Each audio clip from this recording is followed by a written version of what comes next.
วัสดีครับผมบอล Insight Interior EP นี้ผมพามาอยู่ที่โครงการเวนิวพระราม 9 บ้านข้างในสไตล์และหน้าตาจะเป็นยังไงตามผมเข้าไปชมใน EP นี้กันครับ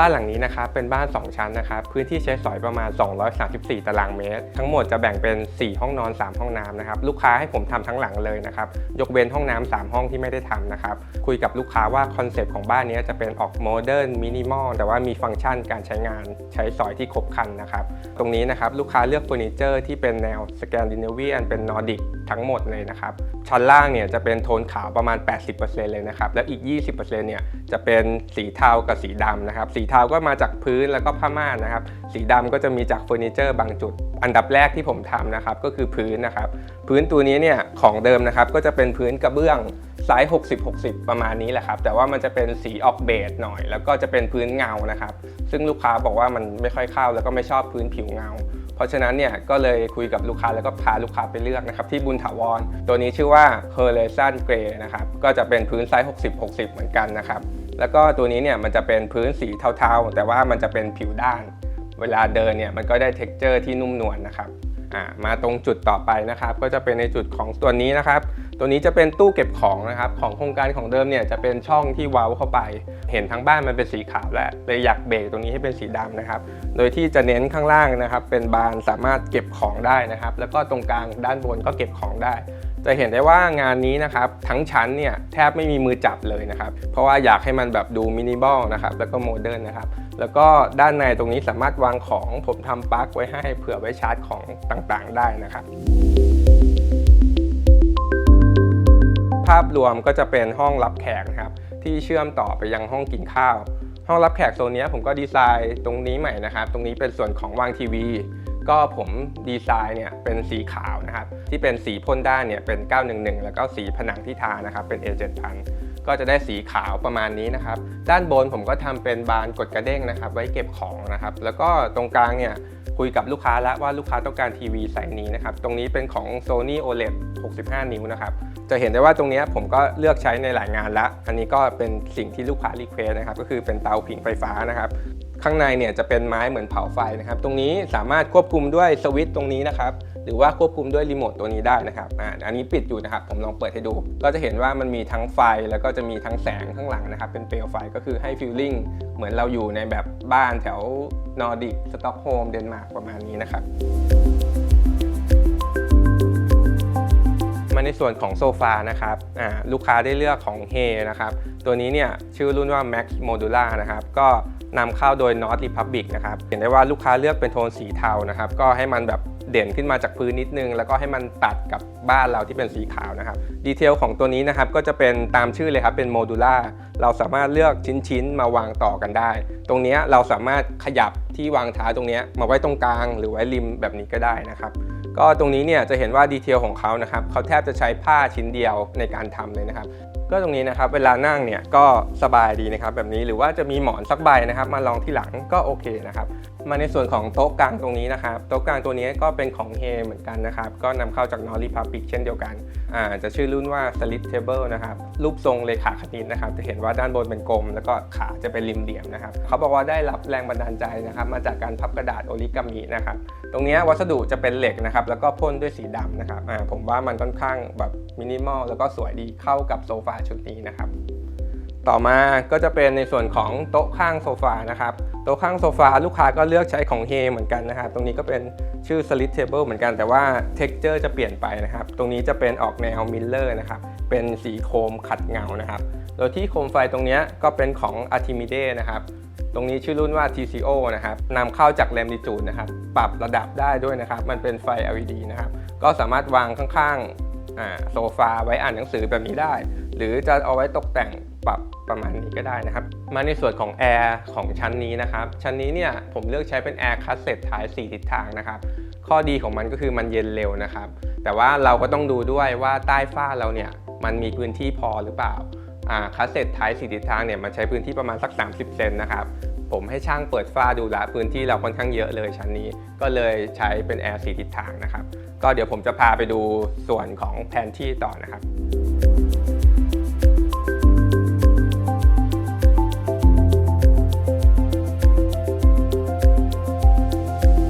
ในส่วนนี้นะครับตรงนี้เนี่ยก็จะเป็นทั้งแพนทรีนะครับแล้วก็เป็นโต๊ะกินข้าวชุดโต๊ะกินข้าวนะครับลูกค้าเลือกเป็นไซส์1.80 คูณ1.20 นะครับภาพรวมเนี่ยลูกค้าจะเลือกแบบให้มันคละกันนะครับทั้งคะสีแล้วก็คะรูปแบบนะครับอย่างโต๊ะกินข้าวกับเก้าอี้ส่วนใหญ่นะครับจะมาจากฟิตแฮนเซนนะครับแล้วก็จะมีบางตัวที่มาจากวิท่าทั้งหมดนี้ก็นำเข้าโดย North Republic นะครับแล้วก็จะมีตัวนี้นะครับที่เป็นของ IKEA นะครับตรงนี้ก็จะเป็น IKEA ที่เขาร่วมมือกับเฮทำนะครับเป็นรุ่นเฉพาะก็คือรุ่นนี้นะครับโดยที่มีด้านบนนะครับเป็นโคมไฟนะครับที่นำเข้าจาก Boundary นะครับของ Astep นะครับมาในส่วนของแผนที่ตรงนี้นะครับตรงนี้เนี่ยก็คุยกับลูกค้าว่าเราจะทำแผนที่เต็มผนังเลยนะครับของเดิมนะครับก็จะเป็นเสาอาคารนะครับอยู่ตรงนี้แล้วตรงนี้ก็จะเป็นผนังที่ยุบลงไปนะครับเดี๋ยวผมลองเคาะให้ดูอันนี้จะเป็นเสาโครงการอันนี้จะเป็นในส่วนของส่วนที่เราต่อเติมมาเราจะใช้ไม้เติมออกมาให้มันเป็นผนังเรียบทั้งผนังนะครับตรงนี้คุยกับลูกค้าว่าลูกค้าจะใช้ในการทำกาแฟชงกาแฟในตอนเช้าอาจจะมีลำโพงเล็กๆเปิดเพลงฟังนะครับโดยที่ด้านบนเนี่ยผมมีซ่อนไฟนะครับใต้ชั้นวางของก็คือซ่อนไฟตรงนี้ให้มันดูมีมิติมากขึ้นนะครับโดยที่ด้านบนเนี่ยก็จะเป็นชั้นวางของวางหนังสือแล้วก็จะวางของตกแต่งนะครับผมดูดีเทลตัวนี้ผมชอบดีนะครับพอดีถามลูกค้าบอกว่าตัวนี้เป็นของ AIM House Bird นะครับตัวนี้เนี่ยวัสดุมันจะเป็นไม้นะครับผมเห็นในหลายงานแล้วมันสวยดีนะครับตัวนี้ก็ราคาประมาณสัก 1,500 นะครับมาในส่วนของท็อปนะครับท็อปเนี่ยผมเลือกใช้เป็นสีขาวเรียบเลยนะครับตัวนี้เนี่ยเป็นหินควอตซ์นะครับของไซสโตนชื่อรุ่นว่าบังโคซีอุดนะครับตัวนี้ก็จะเป็นหินควอตซ์ที่แบบใช้งานหนักได้เลยนะครับโดนทั้งน้ำทั้งรอยขีดข่วนจะไม่เป็นไรเลยนะครับความร้อนวางได้หมดแล้วก็ตรงนี้ผมเลือกใช้บัวนะครับเป็นประมาณ5 เซนนะครับเล็กๆอยู่ตรงนี้นะครับปกติเนี่ยผมจะทำประมาณสัก10 เซน15 เซนอะไรเงี้ยครับแต่งานนี้เนี่ยคุยกับลูกค้าว่าอยากได้เป็นบัวไซส์เล็กหน่อยก็คือเป็นไซส์ประมาณ5 เซนแบบนี้ก็โอเคแล้วนะครับประโยชน์ของมันก็คือมันจะกันกระแทกจากของที่เข้าไปชนแล้วก็ทำความสะอาดง่ายยิ่งขึ้นนะครับจะเห็นได้ว่าโซนนี้นะครับก็อย่างที่ผมบอกว่าชั้นเนี่ยผมไม่มีมือจับเลยนะครับด้านบนเนี่ยผมอาจจะเป็นบานเพ่นะครับอย่างลิ้นชักตรงนี้ก็จะเป็นบานเพ่ก็สามารถเก็บของได้วัสดุที่ใช้ก็จะเป็นซอฟต์โค้ดทั้งหมดนะครับภายในงานมาในส่วนนี้นะครับผมก็ทำเป็นบานเปิดไว้เก็บของนะครับโดยที่ดีเทลของมันเนี่ยผมจะใส่ตัวลิ้นชักแบบนี้นะครับไว้เก็บของให้ลูกค้านะครับก็เวลาหยิบใช้งานก็จะหยิบง่ายขึ้นเวลาใช้เสร็จก็ดันเข้าไปนะครับมันก็เป็นซอฟต์โค้ดแล้วก็เราก็ปิดหน้าบานนะครับเดี๋ยวผมจะพาไปดูในส่วนของห้องทำงานของลูกค้าก็ต่อนะครับ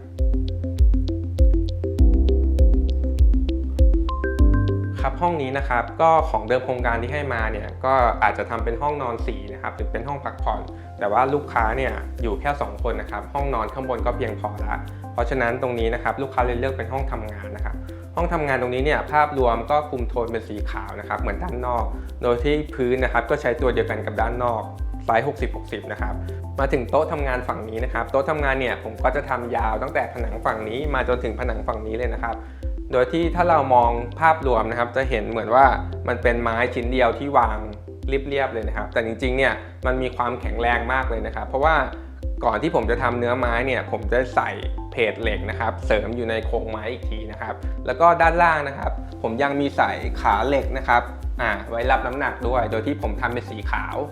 ก็เวลาเราดูจริงๆเราจะมองไม่เห็นเลยว่าเรามีขาเหล็กที่เป็น90 องศาเนี่ยอยู่คอยรับน้ำหนักช่วยอีกทางหนึ่งนะครับเพราะฉะนั้นเนี่ยตรงนี้จะวางของหนักวางหน้าจอวางคอมพิวเตอร์ได้เลยนะครับ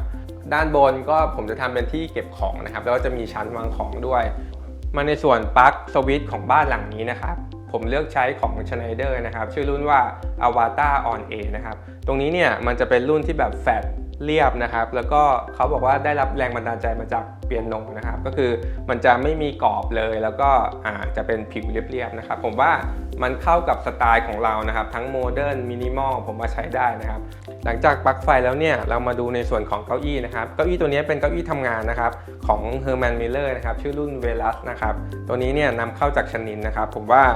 ลูกค้าเลือกสีที่ค่อนข้างสวยนะครับเป็นสีเทาอ่อนนะครับมันเข้ากับพื้นแล้วก็งานดีไซน์ของเราที่เป็นสีขาวนะครับมาในส่วนตู้ด้านหลังนะครับตู้ด้านหลังเนี่ยผมทำเป็นตู้เก็บของนะครับโดยที่ไม่ได้ทำเต็มพื้นที่นะครับทำอยู่ประมาณสักประมาณ1.20 ไซส์ประมาณนี้นะครับโดยที่ดีเทลของมันเนี่ยหน้าบานก็จะไม่เห็นมือจับอีกแล้วนะครับก็ตรงนี้ผมจะทำเป็นเพ่นะครับเซาะล่องประมาณนี้นะครับ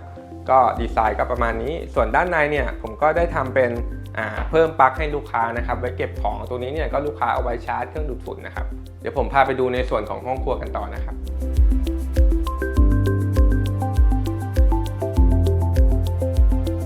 มาในส่วนครัวนะครับอันดับแรกที่ผมเปลี่ยนเลยนะครับก็คือประตูเนี่ยของเดิมนะครับจะเป็นประตูบานเปิดเหมือนประตูห้องน้ำแบบนี้นะครับเป็นสีขาวทึบประมาณนี้นะครับผมก็ได้เปลี่ยนเป็นประตูที่เป็นอลูมิเนียมสีดำนะครับก็ให้มันเข้ากับอลูมิเนียมสีดำทั้งบ้านนะครับแต่ว่าตรงนี้เนี่ยเราทำเป็นกระจกใสเพราะว่าเราจะเอาแสงจากด้านนอกเข้ามาในครัวด้วยเพราะว่าในครัวเนี่ยมันมีหน้าต่างแค่บานเดียวนะครับผมว่าถ้าเราเปลี่ยนจากประตูทึบเป็นประตูกระจกใสเนี่ยมันก็ช่วยเรื่องแสงสว่างเพิ่มแสงสว่างภายในห้องครัวได้นะครับเข้ามาภายในนะครับผมก็ยังคุมโทนเป็นโทนสีขาวเหมือนเดิมนะครับโดยที่อันดับแรกที่ผมเปลี่ยนนะครับก็คือพื้นนะครับพื้นตัวนี้นะครับผมก็เลือกใช้ของบุญถาวรนะครับไซส์60x60นะครับตรงนี้จะเห็นว่ามันเป็นลายแบบเทราโซนะครับแล้วก็เป็นผิวที่แบบแมตต์ด้านแบบนี้ด้วยนะครับโดยที่ด้านบนนะครับผมก็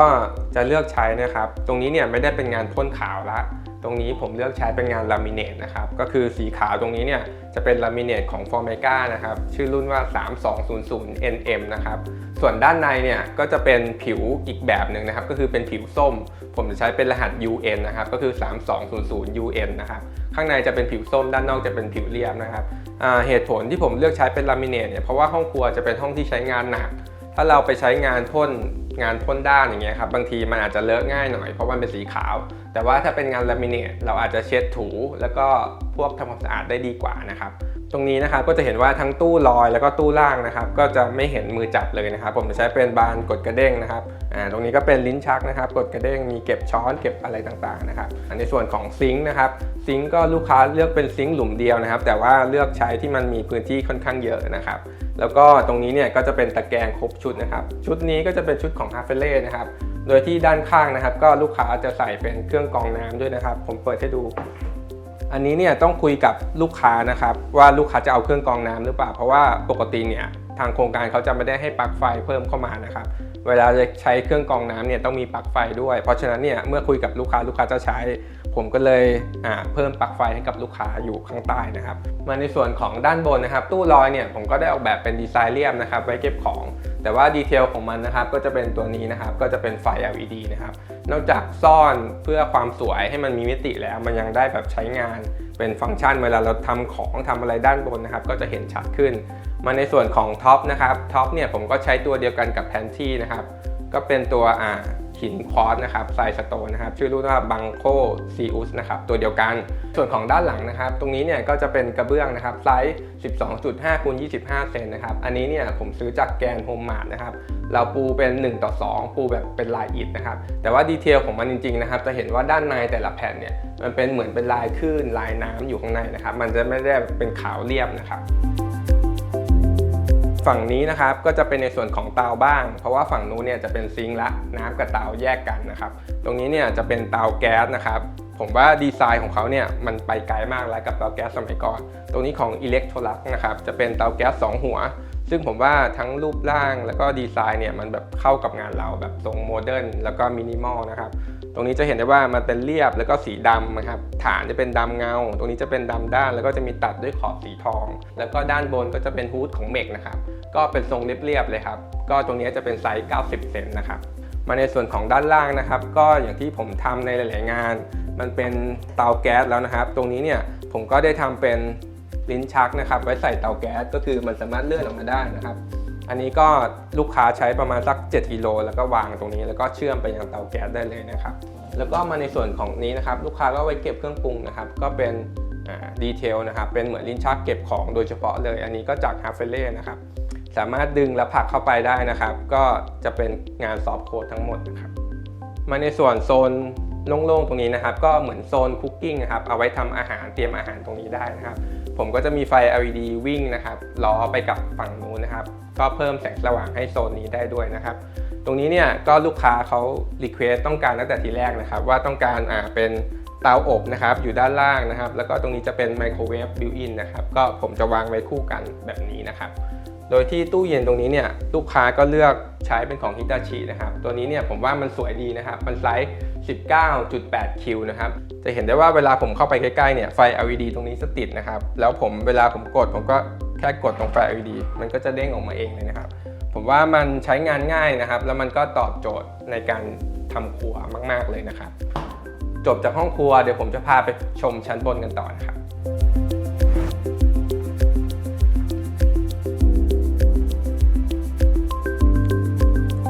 ในส่วนของชั้น2นะครับชั้น2เนี่ยอันดับแรกนะครับคือพื้นเนี่ยของเดิมเป็นพื้นไม้ลามิเนตนะครับก็ลูกค้าเปลี่ยนทั้งฟลอร์เลยนะครับเป็นใช้พื้นตัวนี้นะครับตัวนี้จะเรียกว่าพื้น Hybrid Engineer นะครับตัวนี้ของ O2E นะครับนำเข้าจากประเทศเบลเยียมคุณสมบัติก็คือมันจะกันน้ำ 100% นะครับแล้วมันก็กันชื้นด้วยแล้วทีนี้ก็กันรอยขีดข่วนด้วยผิวมันเนี่ยก็จะทำจากผงไม้นะครับผสมกับผงพลาสติกผสมกันนะครับแล้วก็เอามาอัดทำลายประมาณนี้นะครับผมว่า texture มันสวยดีนะครับตัวนี้เนี่ยชื่อว่า Soft Oak Light นะครับจะเป็นสีประมาณนี้เราก็ใช้ตัวนี้ทั้งฟอร์เลยนะครับจะมีห้องพักผ่อนนะครับห้องนอนใหญ่แล้วก็ห้องนอนเล็ก2ห้องนะครับจะใช้พื้นตัวเดียวกันมาในส่วนของโซนนี้นะครับโซนนี้เนี่ยของเดิมจะเป็นพื้นที่โล่งนะครับอาจจะเป็นห้องอเนกประสงค์นะครับจะเป็นห้องพักผ่อนต่างๆได้แต่ว่าอันนี้นะครับลูกค้ามีข่าวดีนะครับกำลังจะมีน้องในอนาคตห้องนี้เราก็เลยปรับเป็นห้องเด็กนะครับโดยที่เมื่อเราจะทำเป็นห้องแล้วเนี่ยผมได้ทำประตูตรงนี้เพิ่มขึ้นมานะครับเพื่อกันเสียงกับกันแอร์นะครับไม่ให้ออกมาข้างนอกนะครับตรงนี้ผมเลือกใช้เป็นบานเลื่อนอลูมิเนียมสีดำนะครับก็ให้มันเข้ากับอลูมิเนียมเดิมของโครงการนะครับเมื่อเราเดินเข้ามานะครับฟีลลิ่งตรงนี้ก็จะต่างไปกับชั้นล่างนิดหน่อยนะครับเพราะว่าชั้นล่างมันจะเป็นโทนสีขาวล้วนเลยนะครับตรงนี้ข้างบนนะครับจะเป็นโทนสีเทาอ่อนนะครับผมมีการเล่นผนังตรงนี้นะครับโดยการใส่คิ้วต่างๆนะครับสีด้านหลังนะครับผมใช้ TOA 8323นะครับตัวนี้จะชื่อว่า Clear Force นะครับสีมันจะออกเทาอ่อนๆประมาณนี้ตรงนี้ผมจะใช้ให้มันออกเข้มที่สุดในห้องนะครับแต่มันก็ยังเป็นโทนสีเทาอ่อนอยู่ดีมาถึงตรงวอลไลท์ไฟผนังตรงนี้นะครับ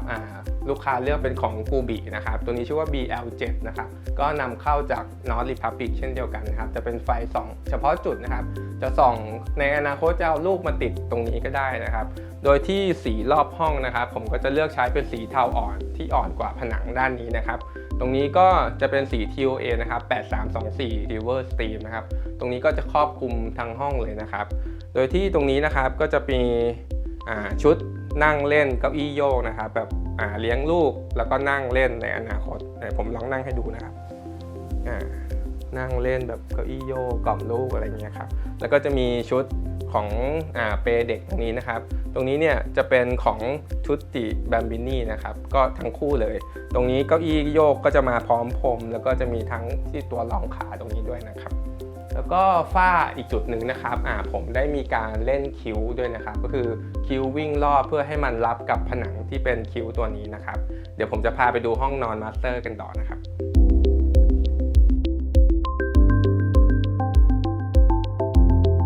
พามาชมในส่วนของห้อง Master Bedroom นะครับห้องนี้นะครับก็หัวเตียงจะอยู่ฝั่งนี้นะครับลูกเล่นของผมเนี่ยก็จะเป็น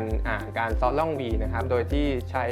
ความถี่ประมาณสักนิ้วหนึ่งนะครับนิ้วเว้นนิ้วประมาณนี้นะครับก็โดยที่โทนสีห้องนี้เนี่ยผมจะใช้ประมาณ3เฉดนะครับเฉดแรกก็จะเป็นหัวเตียงนะครับเป็น TOA นะครับ8298นะครับตัวนี้จะชื่อว่า Silver Queen นะครับสีมันจะเข้มกว่ารอบห้องนิดหน่อยนะครับแล้วก็มาในส่วนของหัวเตียงเนี่ยก็ผมจะมีไฟอ่านหนังสือที่เป็นสีขาวให้นะครับแล้วก็จะมีสวิตช์นะครับไฟไว้เปิดข้างเตียงตรงนี้นะครับมีอีกจุดหนึ่งนะครับข้างเตียงเป็นสวิตช์ไฟควบคุมห้องเนี่ยผมเลือกใช้เป็นสีเทานะครับเพื่อให้มันกลืนกับผนังตรงนี้นะครับตรงนี้จะเป็นเตียงไซส์6ฟุตนะครับจากร้าน Mobilla Galleria นะครับลูกค้าเขาซื้อในงานของห้องนอนทั้ง3ห้องเลยนะครับเป็นเจ้าเดียวกันหมดนะครับมาถึงโต๊ะข้างเตียงนะครับโต๊ะข้างเตียงเนี่ยผมเลือกใช้สีเดียวกับหัวเตียงเลยนะครับตรงนี้ผมก็มีดีเทลของมันก็คือมันจะเป็นลิ้นชักเก็บของด้วยนะครับขนาดผมจะสั่งทำพอดีเลยนะครับให้ลงล็อกพอดีระหว่างข้างเตียงทั้ง2ข้างนะครับมาในส่วนของปลายเตียงนะครับปลายเตียงตรงนี้เนี่ยผมเลือกใช้เฉดสีที่อ่อนกว่าหัวเตียงเบอร์หนึ่งนะครับจะชื่อว่า TOA 8299นะครับตัวนี้จะชื่อว่า Ice Age ส่วนตรงนี้ผมก็ดีไซน์ใหม่หมดเลยนะครับทั้งผนังให้มันมีเส้นเสาะร่องนะครับลงมาเป็นเส้นเดียวกับของตัวแบ่งลิ้นชักพอดีนะครับอีกดีเทลหนึ่งนะครับก็คือตรงนี้ผมทำเป็นระแนงนะครับก็ถ้าเราดูไม่รู้เนี่ยก็จะเห็นเหมือนเป็นผนังหนึ่งนะครับแต่ว่าจริงๆเนี่ยผมได้ซ่อนหน้าต่างเดิมของโครงการไว้นะครับอยู่จุดนี้นะครับเพื่อเราเปิดสามารถรับแสงแล้วก็ระบายอากาศได้นะครับก็ตรงนี้ผมอีกเป็นฟังก์ชันหนึ่งที่สำคัญเหมือนกันนะครับคือถ้าเราไม่มีเลยเนี่ยผมว่าแสงมันก็จะเข้ามาแยงตาลูกค้านะครับถ้าเราปิดม่านบางทีมันอาจจะมีเล็ดลอดออกมาหน่อยแต่ว่าถ้าผมทำเป็นบานเลื่อนเนี่ยมันก็สามารถปิดทึบได้ 100% เลยนะครับ มาในส่วนของโต๊ะเครื่องแป้งนะครับโต๊ะเครื่องแป้งตัวนี้เนี่ยผมก็ดีไซน์ให้มันล้อกันกับตัวโต๊ะทีวีตรงนี้นะครับโต๊ะเครื่องแป้งก็จะดีไซน์ให้มันยกสเต็ปขึ้นมานะครับแต่ว่ายังมีลิ้นชักฟังก์ชันเหมือนกันแล้วก็โทนสีที่เป็นโทนสีเดียวกันนะครับด้านหลังของเดิมนะครับจะมีหน้าต่าง1 บานนะครับซึ่งผมเลือกที่จะปิดไปนะครับใส่เป็นกระจกเงาตรงนี้แทนนะครับกระจกเงาตรงนี้เนี่ยก็ผมจะใช้ให้มันมีไฟด้วยนะครับโดยการเปิดก็จะมีไฟเรืองข้างหลังโดยที่ดีเทลของมันนะครับเมื่อเรากดค้างนะครับไฟตรงนี้ก็ค่อยๆดิมลงมานะครับด้านข้างนะครับผมมีเพิ่มปลั๊กตรงนี้นะครับเวลาเราใช้งานก็คือเวลามีไดร์เป่าผมหรืออะไรเนี่ยก็เสียบใช้ตรงนี้ได้เลยเดี๋ยวผมพาไปชมห้อง walk-in closet ต่อนะครับตรงนี้นะครับเป็นในส่วนของ walk-in closet นะครับผมได้ออกแบบก็คือเรียบๆเลยนะครับแต่ว่าโทนสีห้องนี้เนี่ยผมเลือกเป็นโทนสีที่เข้มสุดนะครับอีกเฉดหนึ่งมาจากห้องนอนนะครับตัวนี้เนี่ยเป็น TOA 8297นะครับชื่อว่า Platinum Page ตรงนี้ก็งานดีไซน์นะครับผมก็จะดีไซน์เป็นตู้เสื้อผ้าเป็นตัว L แบบนี้เลยนะครับโดยที่ตรงนี้นะครับด้านหน้าผมก็จะดีไซน์คล้ายๆหัวเตียงครับเป็นซอสล่อง V แล้วก็เว้นประมาณ1 นิ้วนะครับแล้วก็มาตู้ฝั่งนี้นะครับลูกค้าเขารีเควสต์ว่าอยากเป็นตู้โชว์ของโชว์กระเป๋านะครับผมก็ใส่โทนสีประมาณนี้โดยที่ตัดขอบอลูมิเนียมที่เป็นสีดำนะครับผมเปิดดูข้างในนะครับข้างในเนี่ยลูกค้าเขาเลือกใช้จะเป็นลามิเนตลายไม้นะครับของ Formica นะครับ7395ชื่อว่า Tassili นะครับผมว่าสีมันค่อนข้างสวยเลยมันออกวอร์มๆหน่อยแล้วก็จะมีลายไม้ที่เป็นตาไม้ค่อนข้างชัดเจนเลยนะครับก็ห้องนี้จะมีประมาณนี้นะครับเดี๋ยวผมพาไปชมห้องนอนแม่กันต่อนะครับ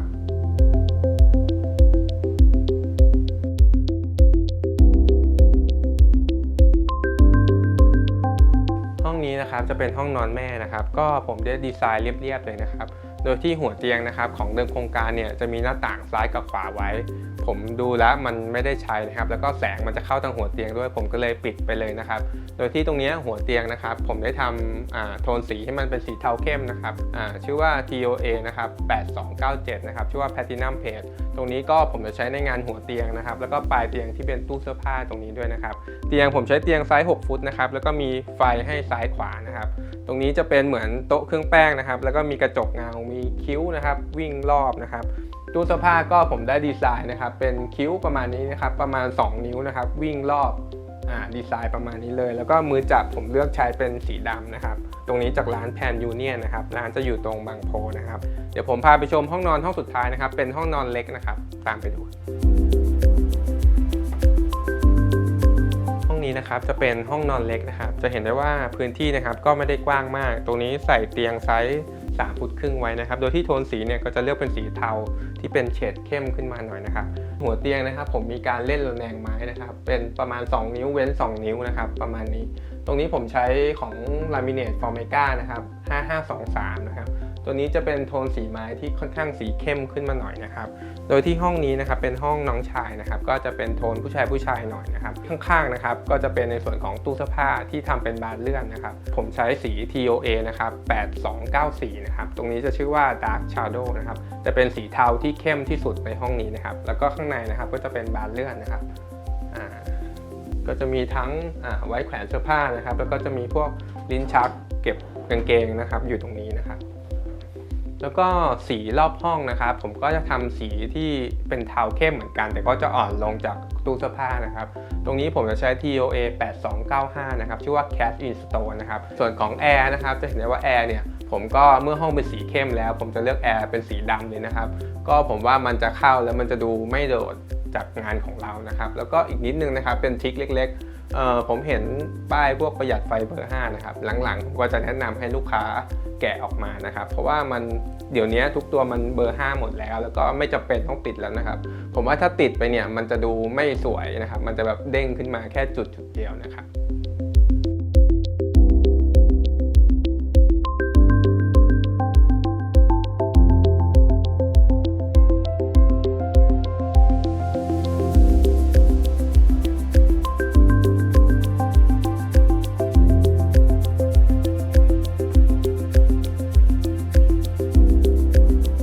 กันบ้างครับสำหรับ Insight Interior EP นี้ผมว่างาน Interior นะครับนอกจากจะตอบโจทย์ในเรื่องฟังก์ชันและความสวยงามแล้วเรื่องเฟอร์นิเจอร์นะครับก็ช่วยเติมเต็มให้กับบ้านนะครับให้ดูมีสีสันแล้วก็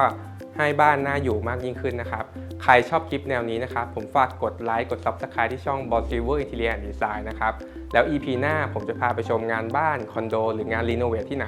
ตามผมไปชมใน EP หน้าขอบคุณครับ